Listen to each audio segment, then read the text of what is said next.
Yo, so I came across this video where this young lady is giving several reasons as to why people aren't making money in trucking. Let's check it out. All right. So today we're gonna talk about why you're not making no money in trucking. Okay. Why is everybody on TikTok talking about, oh, get out of trucking? There's no money in trucking. I'm gonna tell you why they not making no money in trucking. All right. This is my personal opinion. I'm sure a lot of people would agree. If you don't agree, drop a comment. If you do agree, drop a comment. The first reason why you're not making no money in trucking is because you didn't vet the company that you work for. Okay. You just probably heard, oh, you can make this amount of money driving a semi truck, and you just went out and did no research and got your CDL, and now you're driving a semi truck for a shitty company. It's just as simple. When you go to vet a company, you have to look at a numerous amount of things. You got to look at the pay. You have to look at the type of freight that they're hauling. Do they have contracted freight, or are they getting their freight off of a DAT load board? Because anybody can get freight off a DAT load board. Okay, you want that contracted freight. All right. You want to look at how long they've been in business. Have they ever filed bankruptcy? Look at other people's reviews. I'm not saying that you take those reviews word for word, because just because I had a bad experience does not mean you won't have the greatest experience ever. Okay, but it is a numerous amount of things that you have to look at when you're trying to vet a company that you want to work for. Listen, I think she's spot on with that. And if you've been following my channel for quite some time, you already know doing your due diligence is something that I talk about repeatedly on my channel because it's so important and it's crucial that you take the time prior to applying for these jobs to do your own due diligence. It's okay to read company reviews. It's okay to listen to what other truck drivers had in terms of their own experiences.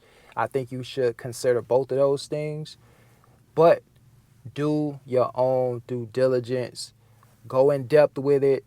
Make sure that you have realistic expectations with the job that you're applying for before you accept the offer for that job. All right. I think doing proper due diligence can help you avoid a lot of headaches.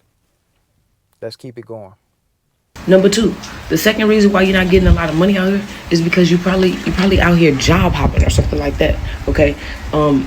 Yes, I will say it is easy to get a CDL job. You can leave one today, have another job tomorrow, but that doesn't mean that that looks good on your driving resume. Okay, it doesn't look good. Listen, I've had recruiters on my channel on live streams talk about how they shy away from job hoppers. So if you think companies don't pay attention or they don't care about people who have jumped from job to job to job in very short periods of time, I can tell you that a lot of them do. That doesn't mean you still can't get a job if you have that type of track record, but some of the better paying jobs, some of the good jobs, they do look at how stable you are as it relates to your working history. With all that being said, I will say that statistics show that in terms of a pay increase, that it is much faster for you to change jobs rather than waiting on a raise. So in other words, if you want to maximize your earning potential at a much faster pace, it's better for you to change jobs rather than waiting on a pay raise to get a 3%, 4%, 5% increase. I'm not advocating that you quit your job. I'm just stating what the stats show. Let's get back to it. Number three, another reason why you're not getting paid in trucking is because you got out here and got your CDL, but you have a terrible driving record. All right, the good companies, they want to see that clean driving record, and maybe it's not clean. Maybe you have one blemish. Okay, but y'all be out here with reckless driving, DUIs, and all this, wondering why you can't get hired and wonder why you can't get a good job. I mean, come on now. Yeah, that's a good point. Your driving record. Obviously, you're talking about a driving job. Your driving record is important. If you have DUIs and all these tickets and things of that nature, you're going to be very limited when it comes to the certain jobs that you can get.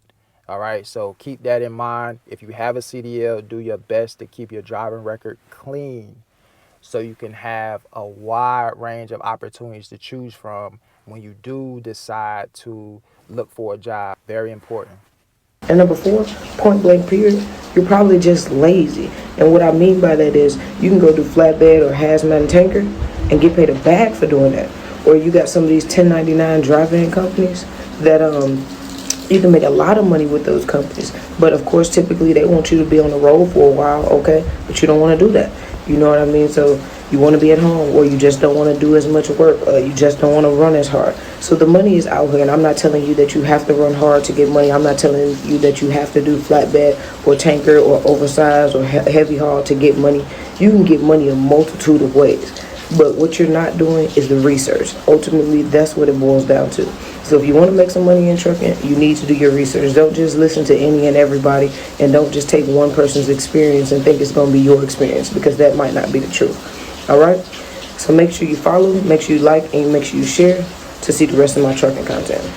Overall, I think that was a really good video. She was spot on with a lot of things that she mentioned. I literally talked about some of these things in the video that I uploaded yesterday. But just to sum it up, she talked about doing your due diligence, which is very important. She talked about job hopping, which is also very important to some people, not to everybody. Some people don't care. Some people will quit a job as soon as they go in the door if they don't like the job. It just is what it is. I read comments. I know people have that type of mindset. I'm not judging. I'm just saying what it is, not what it should be or what it could be. Number 3, she talked about being lazy. That's another fact. I think a lot of people in the trucking industry, they do want the job to be super easy, right? A lot of guys don't necessarily want to do any real work. I've seen that too. I've seen guys that say, look, I got a CDL to drive a truck, not to do any other type of work. So I've seen it all, man. But at the end of the day, it's all about, what do you want out of trucking? There are a lot of opportunities out here. She mentioned that in the video. I've mentioned that in several of my videos for the last few years. All right, guys, my bad. So my camera got hot and shut off on me. But if you are in CDL school right now, you're watching this video, or you just got into the trucking industry, I know there's a lot of noise, a lot of negativity around trucking. But I promise you, if you stay focused, if you get that driving experience under your belt, you can have a good career in the trucking industry, despite all the negativity that you hear. If you do enough research, you'll find people in the trucking industry who have managed to have a lot of success in trucking. I don't care if it's an owner operator. I don't care if it's a company driver. Once you start making money in trucking, manage your money. Be smart about your money. Don't live above your means. All right, guys, so that's my little bit of advice for the new drivers out there. Let me know what you think about this video. Do you agree with her? Do you disagree with her? Drop it in the comments. I'll check you guys on the next one. Y'all take care. Peace.